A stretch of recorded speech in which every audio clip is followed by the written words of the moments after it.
Bismillahirrahmanirrahim. Assalamualaikum warahmatullahi wabarakatuh. Di sini saya Ulma Ulil Azmi dengan NIM 2020007 ingin menjelaskan tentang kebijakan moderasi beragama. Yang pertama, moderasi beragama. Kata moderasi diserap dari bahasa Latin, yaitu moderatio, yang mempunyai arti kesedaran atau tidak lebih dan tidak kurang. Kata itu juga bisa bermakna pengendalian diri dari sikap berlebih-lebihan dan kekurangan. Secara umum, dapat dilihat bahwa sikap moderasi sangat memprioritaskan keseimbangan, yaitu keyakinan akhlak dan perilaku seseorang baik dalam berbicara maupun bertindak dengan menghargai orang lain. Kemudian, urgensi moderasi beragama mengutip dari Sari tahun 2022 yang mengungkapkan bahwa terdapat beberapa urgensi moderasi beragama, yakni yang pertama, memperteguh diri dari hakikat pengajaran agama, yang kedua, mengolah keragaman dalam tafsir keagamaan untuk mencerdaskan kehidupan dalam menghadapi keberagaman. Yang ketiga, bentuk usaha dalam menciptakan kerukunan atau keharmonisan hidup berbangsa dan juga beragama.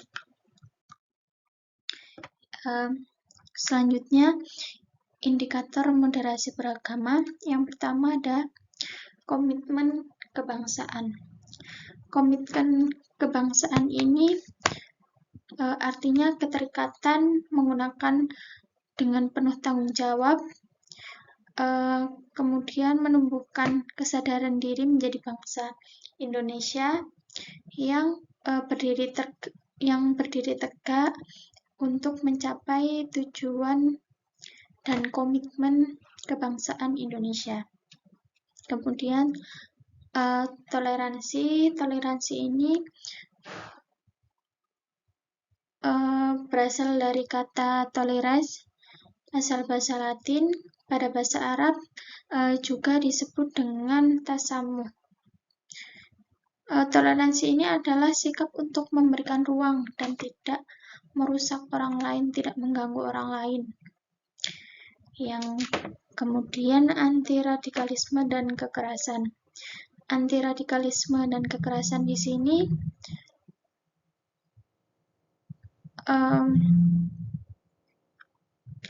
dipahami sebagai suatu ideologi yang menggunakan dasar atau atas nama agama untuk membenarkan tindak kekerasan atau tindak yang tidak baik. Kemudian yang keempat, penerimaan atau akomodatif terhadap tradisi. Penerimaan akomodatif terhadap tradisi di sini terhadap budaya lokal bisa digunakan untuk melihat sejauh mana kesediaan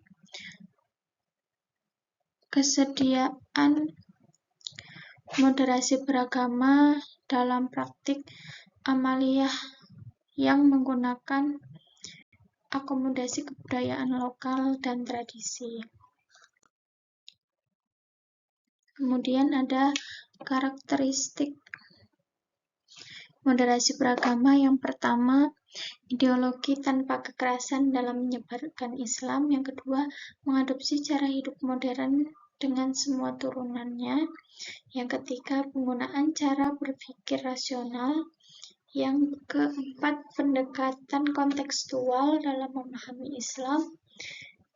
Lalu yang kelima, penggunaan ijtihad. Prinsip moderasi beragama di Indonesia, mengutip dari Muhammad Hashim Kamal, buku ini menjelaskan bahwa prinsip dasar moderasi beragama adalah keseimbangan dan keadilan. Keseimbangan dan keadilan di sini digunakan untuk menggambarkan perspektif, sikap, dan komitmen yang selalu bersikap kepada keadilan, kemanusiaan, dan kesetaraan. Bersifat seimbang di sini bukan berarti tidak punya pendapat.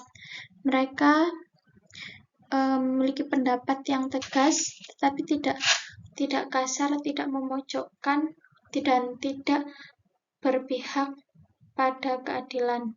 Jadi bersifat netral, tidak banyak merampas hak-hak keadilan orang lain. Kemudian ada keunggulan moderasi beragama. Moderasi beragama di Indonesia memiliki keunggulan sebagai bagian dari kekuatan moderasi, di antaranya yaitu yang pertama, meningkatkan sikap toleransi terhadap sesama yang memiliki perbedaan agama, tradisi, dan budaya lokal. Yang kedua, menolak tindakan kekerasan baik secara fisik maupun verbal yang dilakukan atas nama agama. Yang ketiga, memperkuat komitmen kebangsaan yang sesuai dengan Pancasila dan UUD 1945.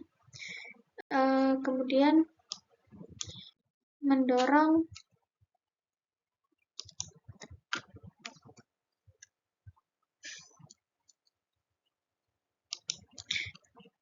selanjutnya peluang moderasi beragama. Yang pertama, pembentukan kesan positif terhadap agama. Yang kedua, membangun jembatan antar kelompok agama. Yang ketiga, meningkatkan pemahaman antar agama. Yang keempat, pencegahan ekstremisme agama.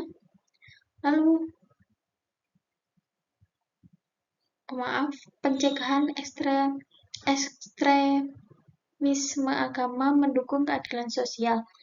Kemudian, menyediakan model perilaku positif. Selanjutnya, mendorong partisipasi dan keterlibatan, mengurangi diskriminasi berbasis agama, menyediakan landasan bagi perdamaian, dan yang terakhir, mengurangi kesenjangan dan pertentangan sosial. Sekian presentasi dari saya, kurang lebihnya mohon maaf. Wassalamualaikum warahmatullahi wabarakatuh.